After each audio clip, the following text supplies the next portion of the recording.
Hello everyone, good morning সকলকে। আজ দেখেছো তো কত ঝলমল করে রোদ বেরিয়েছে।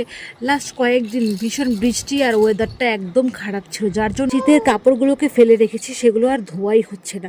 তাই আজ রোদ দেখে আজ কিছুটা বের করেছি, আর গতকালকেও কিছু কাপড় ধুয়েছি।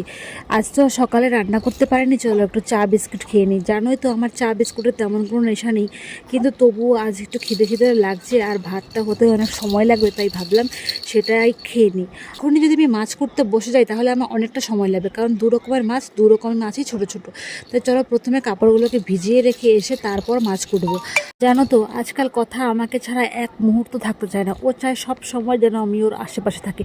এমন নয় যে ওকে কোলে নিয়ে বসে থাকতে হবে, তা নয়, মানে ও বসে বসে খেলবে হাসবে, কিন্তু তোমাকে ওর সামনে থাকতে হবে। কিন্তু কি করা যাবে, সংসারে তো কাজ করতে হবে, তাই আমি ওকে বাইরেই বিছানা করে বাইরে বসিয়ে নিয়ে তারপর বসেছি মাছ করতে।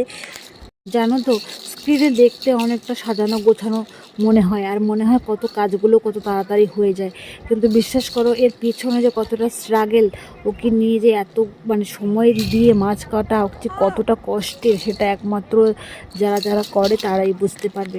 কত যে কান্নাকাটি করে, তা সত্ত্বেও ওকে এইভাবে ফেলে রেখে কাজ করতে তো আমার কী কষ্ট হয় সেটা আমি বলে বোঝাতে পারবো না। ছাড়ো ওসব কথাবার্তা, তোমাদের সঙ্গে গল্প করতে করতে মাছ কাটা আমার হয়ে গেছে। যতই ওকে আমি যত্ন করে আদর করে সারাটা দিন রাখি না কেন, বাবিকে দেখলে ও যতটা পাগল হয়ে যায় আমাকেও তখন পাত্তা দেয় না। সেটা দেখে মনে হয় যে আমার ভালোবাসায় হয়তো কোথাও খামতি থেকে যায়। দেখতেই পাচ্ছ স্ক্রিনে কিভাবে ও বা বা বা বা বা বা করেই যাচ্ছে। ও যে ওর বাবিকে কতটা মিস করে এই মুহূর্তটা না কাটালে বা চোখের সামনে না দেখলে আমি বুঝতেই পারতাম না।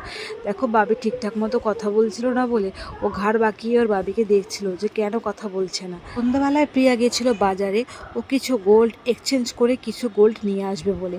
তো সেখানে এই রিংটাও নিয়ে গেছিলো। এই রিংটা ওর অন্নপ্রাশনে আমার মা বাবা দিয়েছিল লাড্ডুকে, আর চেঞ্জ করে এই সোনার লকেটটা এনেছে।